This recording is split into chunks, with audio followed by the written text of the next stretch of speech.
You're listening to Heritage Radio Network.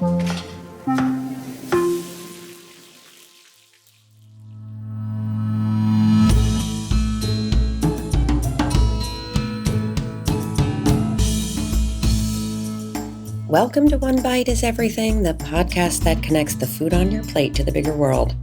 I'm your host, Dana DiPrima, and here we talk with people shaping how we eat, live, and think about food, because food isn't just food. It's health, community, policy, and power, all showing up on your plate. For years, we've been told to just eat better, read the label, make smarter choices, be responsible shoppers. But the truth is, most of us are standing in grocery store aisles staring at confusing ingredient lists, competing health claims, and foods that look healthy enough to pass. And meanwhile, rates of diet-related chronic disease keep climbing. Today's guest sits right at the center of that confusion and a possible way forward. Sam Alexander spent the early part of her career inside the beauty industry, including senior leadership roles at some of the biggest global brands. She lived through the clean beauty revolution from the inside, watching consumers force massive companies to reformulate products once ingredients became visible, understandable, and comparable. What she saw there changed how she thinks about food. Sam is now the founder and CEO of FoodHealth, a company building tools to help people cut through the noise and actually understand how the food they buy impacts their health. FoodHealth created a 1 to 100 scoring system that looks at both ingredient quality and nutrient density, translating dense nutrition science into something you can actually use while you shop. That work is already showing up in major grocery stores, influencing how retailers stock shelves, how brands think about reformulation, and how consumers begin to connect everyday purchases to long-term health outcomes. In this conversation, we're going to talk about the parallels between clean beauty and food, why price is the biggest barrier to healthy eating, what data from billions of grocery purchases reveal about how we really eat, and why transparency, not willpower, may be the most powerful lever for change. If you've ever felt like eating well shouldn't be this hard, this episode is for you.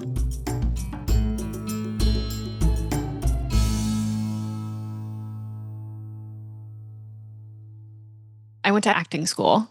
And when I was leaving acting school and deciding, do I want to pursue this career path? And I was exploring a national tour, which was a big deal for an actor, or not. I decided that the actor's life was not for me. And I ended up completely accidentally in the world of beauty, working on a skincare startup. Also led to my love of and interest in and fascination around food and food as medicine and food's ability to heal the body, because it was based in the Indonesian herbal medicinal tradition of jamu.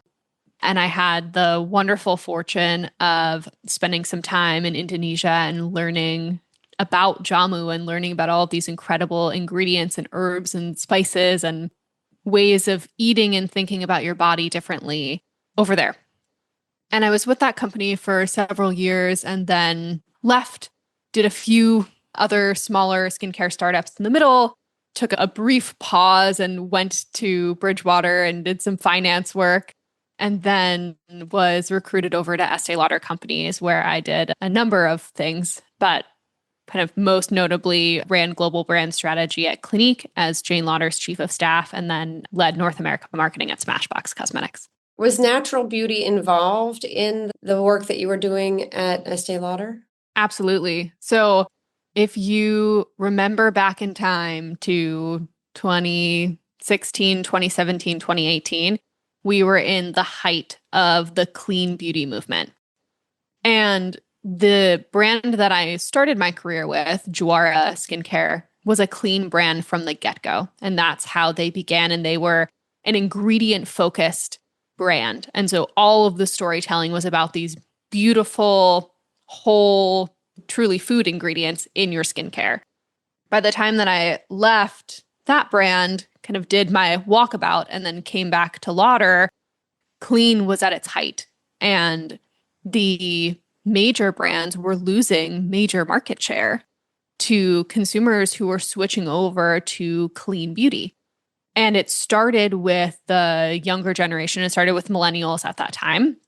But when I walked into Clinique, we were losing our core Gen X boomer market share to clean brands that were able to claim similar levels of efficacy.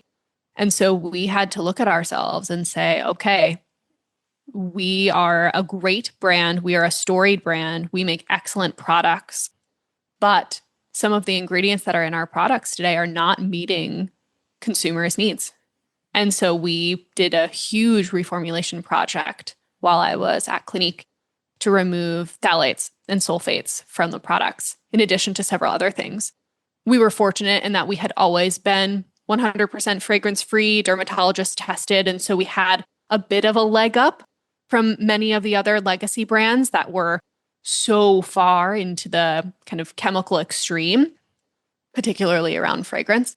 But it was hard work to reformulate 60-year-old products that had been selling and working for people for that long.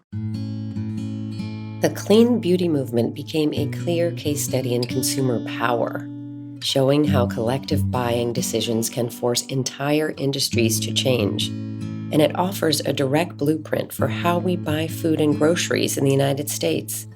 As shoppers began rejecting opaque ingredient lists and questionable chemicals in cosmetics, clean beauty sales surpassed $11 billion globally by 2019, driven by the fact that over 60% of consumers were actively reading labels and deliberately choosing what not to buy.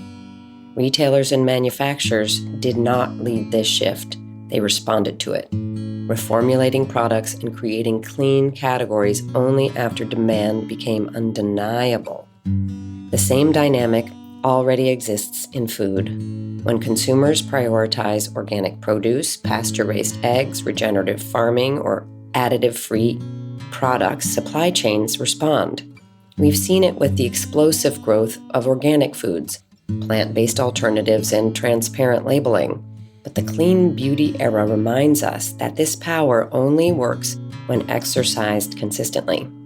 Just as shoppers force beauty brands to rethink ingredients, ethics, and transparency, how we spend money in grocery aisles directly determines what farmers grow, what corporations mass produce, and what fills our shelves. Markets don't magically shift from the top down. They move when consumers like you collectively decide they want better and are willing to demand it with their dollars.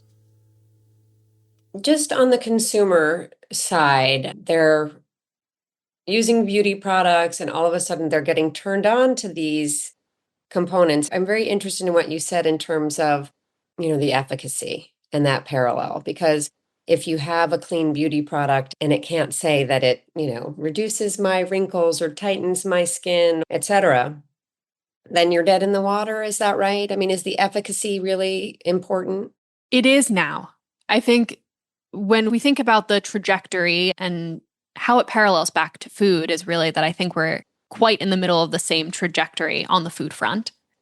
But if we think back to the trajectory, the clean beauty evolution started with small brands, mostly made out of people's kitchens, kind of crunchy granola crossover saying, hey, I can make this 3-ingredient face cream and it can hydrate my skin just as well as anything else. Those 3, 4, 5-ingredient brands started gaining traction because the ingredient stories were romantic. You're talking about ingredients like coconut or candle nut or olive oil, things that you can understand, labels you can read, and typically beautiful sensory experience, right? The way that those ingredients feel, the way that they smell is very comforting to many people. And so you started to see the rise of these brands, but they really took off when the beauty retailers, specifically when Sephora, decided to get involved and say, we are going to have a clean beauty section of the store. And we're going to define what does clean mean at Sephora. And these are the ingredients that you cannot have in your product if you want to be part of Sephora Clean. And they did a ton of marketing around it. And so these brands that started as out of your kitchen brands are now on the rise, being spotlighted at Sephora. And this is the height of Sephora. Everyone is shopping at Sephora. Everyone is going in store. You're getting all of your samples. And that's really how those brands started to steal market share from the major mass manufacturers. And at that point, Major Beauty's biggest punch point to the clean brands was, okay, great. Fine for something like hydration, but what about dark spot correction? What about wrinkle reduction? What about some of the higher efficacy skincare use cases? You all can't compete. We're going to be okay at the top end of the market. But then those brands that are now much larger companies that have R&D teams are getting smarter and seeing that there actually are natural ingredients that you can use, natural peptides, natural forms of hyaluronic acid that can be just as effective as the chemical versions that were being used by the major brands, and they began to compete on efficacy. And I think it was that moment really when the big brands said, okay, we don't have anything to stand on anymore. We must reformulate. We have to meet the consumer's need. And now we hear about clean beauty less and less, not because it's gone away, but because it's become table stakes. And my bet is that that same arc that we went through with beauty will happen to food. And so 15, 20 years from now, I hope that we won't be talking about what is healthy, what is food, ultra processed this or that, because healthy food will become table stakes. And so if we do our jobs right, my company doesn't exist 20 years from now because nobody needs it anymore. But right now, we do. I am curious here about the parallels with the food industry that you've already begun to touch on. There were these agitators, right, cooking up natural beauty in their kitchens. But there was also this behemoth of Sephora that, without that customer-facing big retail without that stage. With the opportunity to bring things to the market at scale. Without that, they would stay in the kitchen. Yeah. So if we walk through that same trajectory from a food perspective, you could replace clean with better ingredients, fewer processing, or quote unquote healthy with any of those words. And that's what's happening in food. Several years ago, a whole suite of food companies launched claiming cleaner labels, better quality ingredients, fewer things you couldn't pronounce on the back of them in big categories. Some examples, right? You can think of Olipop and Poppy in the functional soda space stealing market share from Coke and Pepsi. Obviously, that led to Poppy's acquisition by Pepsi. You could think of companies like Goodles in the mac and cheese space. There are examples of this in almost every major food category where new brands came and said, people don't want this anymore. We can make this just as well with fewer ingredients. Let's go after it. Initially, these brands were either direct to consumer, which was starting to become possible several years ago. Social e-com makes it possible for you to get food direct from a brand. Not optimal, just possible. And then you start to see them enter the more natural grocery space. Whole Foods, of course, has been a huge platform for many of these brands, but also natural grocers, Sprouts, etc. That's how those brands were growing for several years of time. And I would say something meaningfully has changed in the consumer zeitgeist over the last 2 years, and really in earnest over the last 12 months, where I cannot go 5 minutes on my Instagram feed without hearing about an influencer talking about ultra-processed foods or a swap for this or that, or try this new bread that has 3 ingredients instead of 75 ingredients and comparing them next to each other, which has really led to major retailers making health a core part of their foundation for the products that they bring in and the products that they sell. And a few examples of this. So we as a company, to help people navigate what is healthy, what food should I be putting in my body or not to support my long-term health, we created a scoring system called the FoodHealth Score. And it assesses ingredient quality and nutrient density. So we look at both parts of the back of the label, the nutrition facts panel and the ingredient list. And we distill that into a number, a 1 to 100 score. 100 is, this is an awesome choice. Essentially, this is a bag of spinach. And 1 is, this is not such a great choice. Essentially, this is a Swedish fish.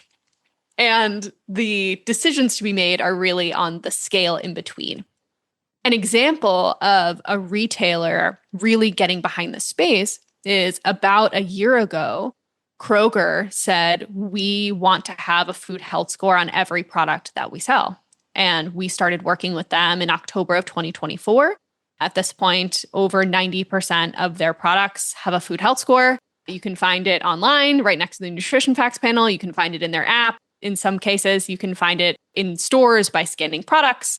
They're using it in lots of different ways, from the private label manufacturing team using it to make healthier products, to the merchants using it to assess what's on the shelves, to marketing campaigns.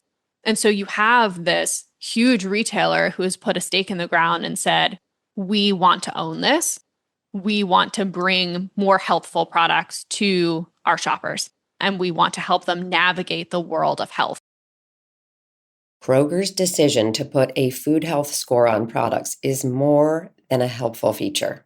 It's a quiet shift in power. By translating dense nutrition labels into a simple, visible score, Kroger is acknowledging a truth the food industry has long avoided. Most consumers don't lack willpower. They lack clarity. When information is buried, ultra-processed foods win by default. When it's visible, comparable, and easy to understand, shoppers start voting with their carts. The deeper insight here is that transparency reshapes demand, and demand reshapes supply. If lower scoring foods consistently get passed over, manufacturers are pressured to reformulate, reduce additives, or improve ingredient quality. In that sense, a food health score isn't about moralizing food. It's about market signals. Just like the clean beauty movement forced brands to remove toxins once consumers could clearly see what was inside, nutrition scoring hints at a future where grocery aisles respond to informed choice, not confusion. The real disruption isn't the score itself. It's what happens when millions of small informed decisions start rewriting what companies decide is worth selling.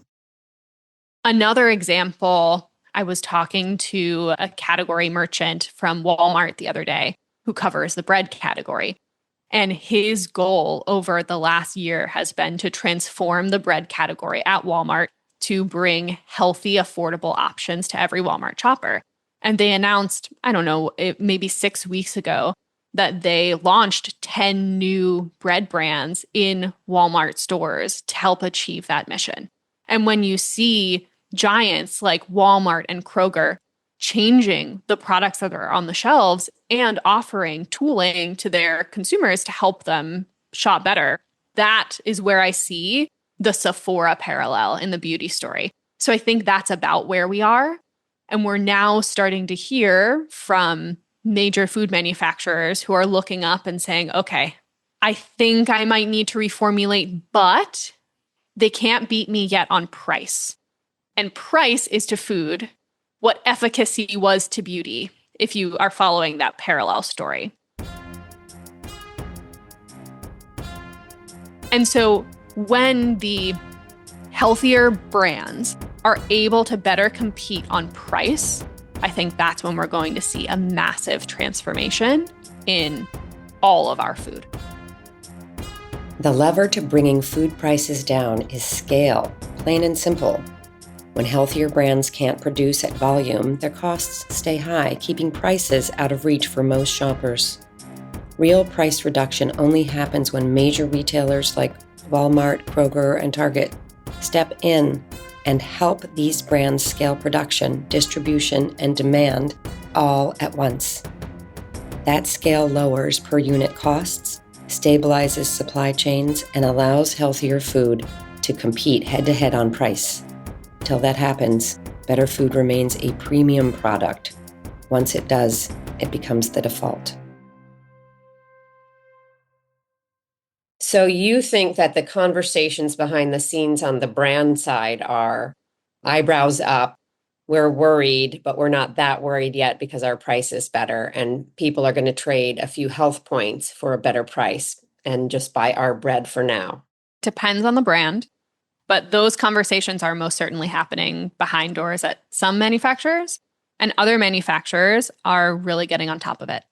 And what's different in food, kind of where the parallel begins to fork, is right now we're seeing so much regulatory noise about food and ingredient. And so the brands are not just feeling consumer pressure, they're also feeling very heavy regulatory pressure to do things like remove, artificial dyes, as an example. And we've seen lots of brands come out with reformulations already removing artificial dyes. And so my question is, will the regulatory pressure be the tipping point? Will healthier brands gain some pricing power be the tipping point? Will overwhelming consumer noise be the tipping point? I'm not sure yet. Or it might be a confluence of all of those factors that nudge the big brands over the line to say, we're not just going to reformulate a few SKUs or launch, what did they do? Naked Doritos. We're not just going to launch a version of Doritos that doesn't have dye. We're going to reformulate the whole kit and caboodle. I'm curious on the fad front because there are a lot of fads out there. I'm not celiac, but I don't eat gluten. I don't have a problem digesting dairy, but dairy is bad. So there are all of these incredibly confusing labels that are coming out of that influencer space saying seed oils are bad. This is bad. That's bad. How are you being the arbiter of that? Because, the space is so confusing. Yeah. I like to say we are not the arbiter. Science is the arbiter. So all we're doing is collating the best clinicals about what dietary protocols are effective at preventing and managing chronic disease. And we're taking all of that clinical research and we're distilling it into a score. So not our choice. The science drives the recommendations that we make. The boring truth is that the best things that you can do for your health are the nuts and bolts boring things. Eat more whole foods, more fruits and vegetables, eat more fiber, eat more whole grains, eat more lean protein, eat less added sugar, less sodium, less saturated fat. It's boring. But over and over and over and over again, in the clinicals, that's what we see, is that a modified version of the Mediterranean diet protocol. So the Mediterranean diet protocol calls for all of those things that I just shared. It emphasizes healthy fats. It de-emphasizes processed meats. That is the most effective dietary protocol that most people should follow to prevent and manage chronic disease. And so that's what we are standing behind when we're scoring food. It is easy to figure out which foods fit into that protocol. If you're looking at whole foods, if you're looking at salmon, great. I know what to do with salmon. I know that salmon is broadly healthy for me. But how that translates to the 80% of the store that is in the middle of the store, all of that packaged stuff, is much more complicated. And that's where we can really lend a helping hand to say, how does this food that's, has some sodium and some added sugar, but also is high in omega-3s and also has lots of fiber from whole grains, how do I think about something like that? And how often should I consume it in my diet? Where should it fall? This is why having a food scoring system is so important. Not because healthy eating is complicated in theory. We all know that whole, real foods are better, but because knowing and doing are two very different things. Humans eat every single day, yet most of us We're never truly taught how to nourish ourselves in a modern food environment engineered for convenience, hyper-palatability, and confusion. Whole foods are simple, but simplicity is boring, and boredom doesn't stand a chance against colorful packaging, clever claims, and ultra-processed dopamine hits. A clear, visible food score acts as a cognitive shortcut in a noisy grocery store, translating nutrition science into something our brains can actually use in real time. It doesn't replace intuition, it scaffolds it, especially when time, stress, and habit are making the decisions for us. The real question isn't whether people know what healthy is, but why the burden of interpretation has been placed on consumers instead of the system that profits from their confusion. And we try our best to stay away from fads, to go back to your original question, because it's so confusing. And I think, unfortunately, a lot of the regulatory tailwind, I'll call it a tailwind because I do think that broadly it is going to push food in a healthier direction. But a lot of it is noise. For example, the replace corn syrup for cane sugar. You're just subbing sugar for sugar. It's sugar, just eat less sugar. And so we've got some noise there that's not necessarily making people healthier. But overall, the idea that people are becoming more aware of what's in their food is such a great thing and will push us in the right direction.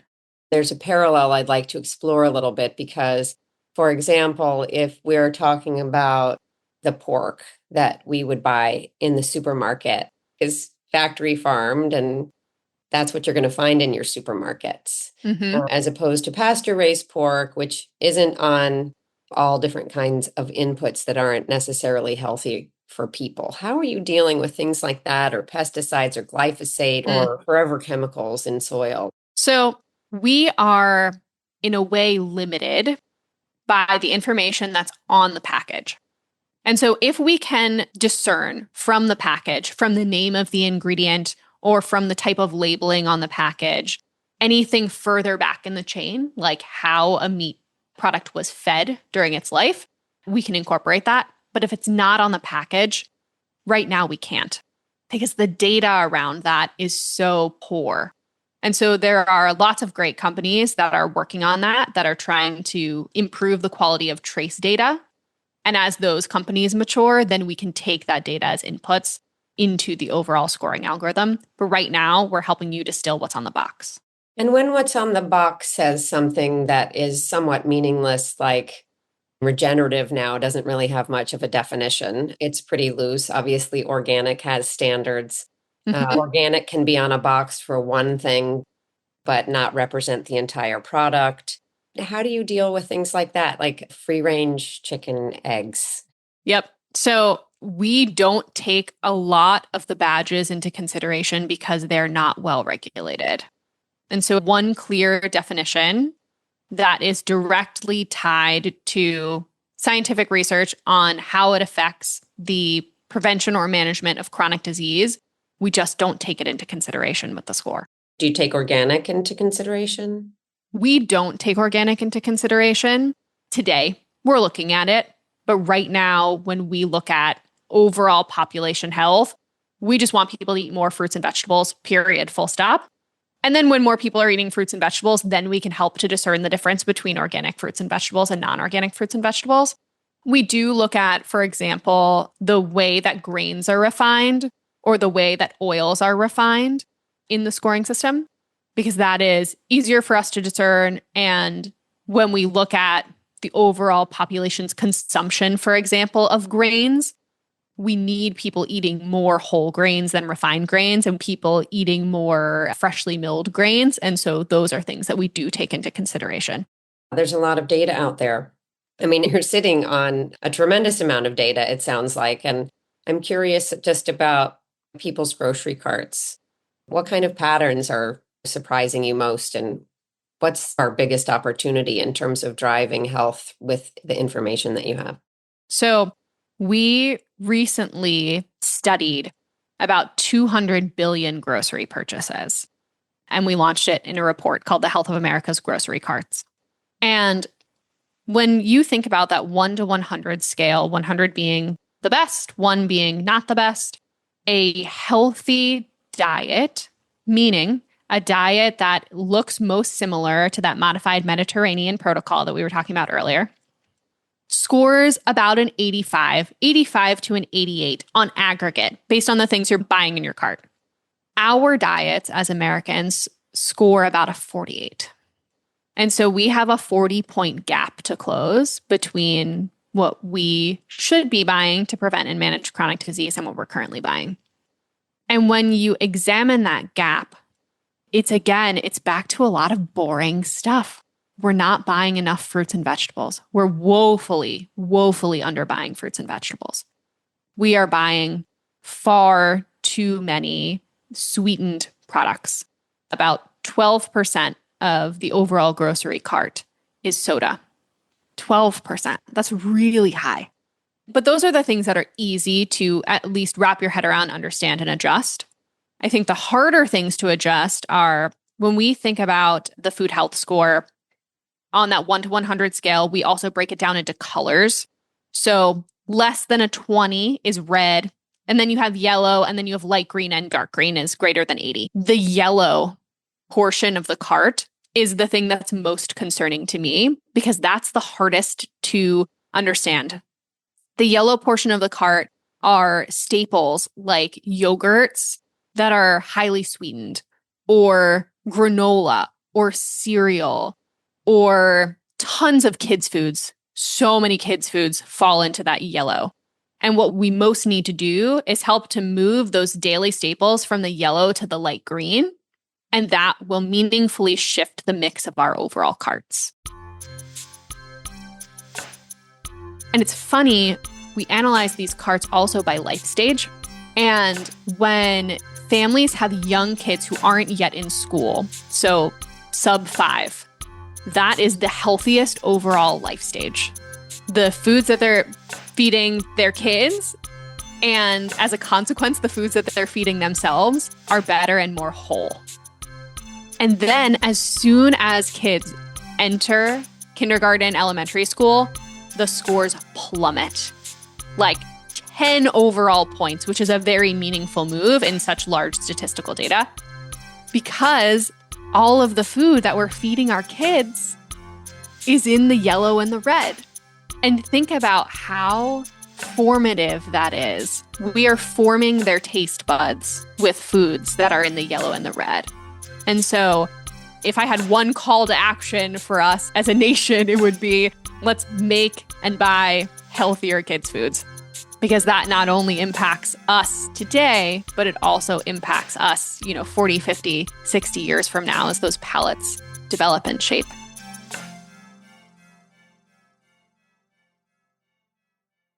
The sharp drop in food scores once kids enter school isn't a parenting failure.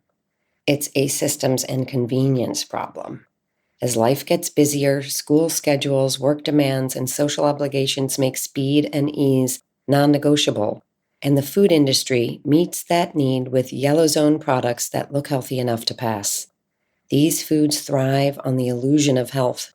Sweetened yogurts, granola bars, and kid-friendly snacks marketed as nutritious, portable, and responsible choices for busy families.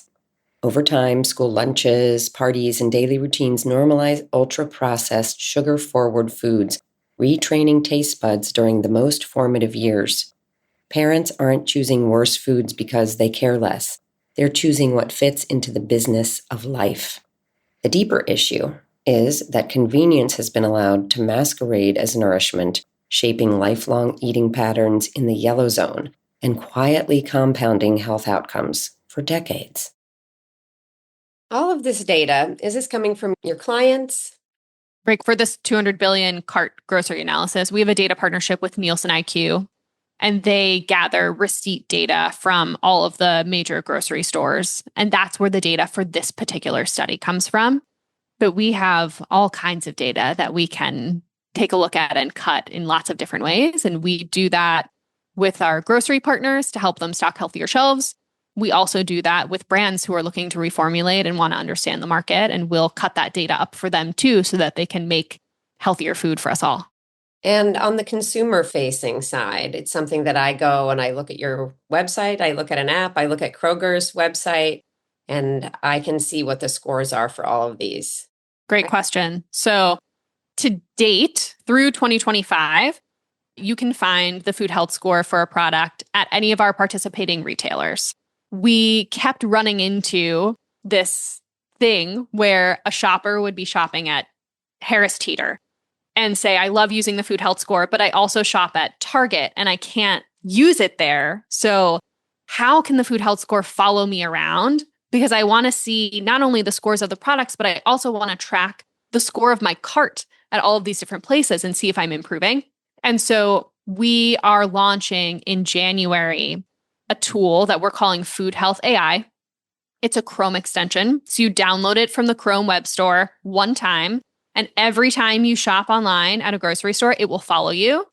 It will calculate the score of your cart. It'll show you the scores of all the foods you're putting into it. And it will recommend healthy swaps for anything below a certain score threshold. It's very useful. It's totally free. And we wanted to make it available to everyone who wanted to use the score.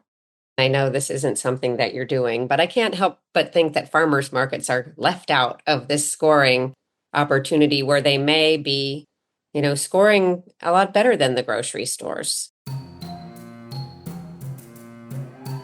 I love a farmer's market and I shop at mine every Sunday.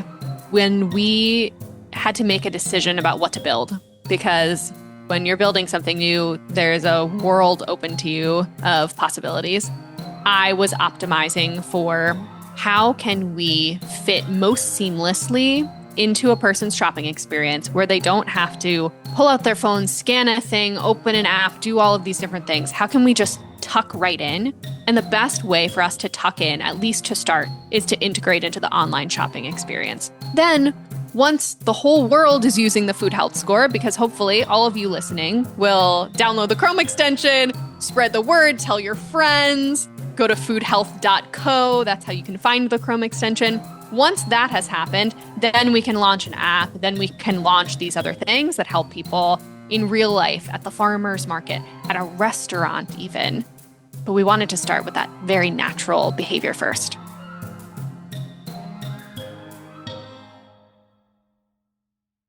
I spent a lot of time talking about the hidden costs of food. And I think this is something that you're really tapping into, is those aisles between the meat and dairy and the vegetables where there are a lot of hidden costs.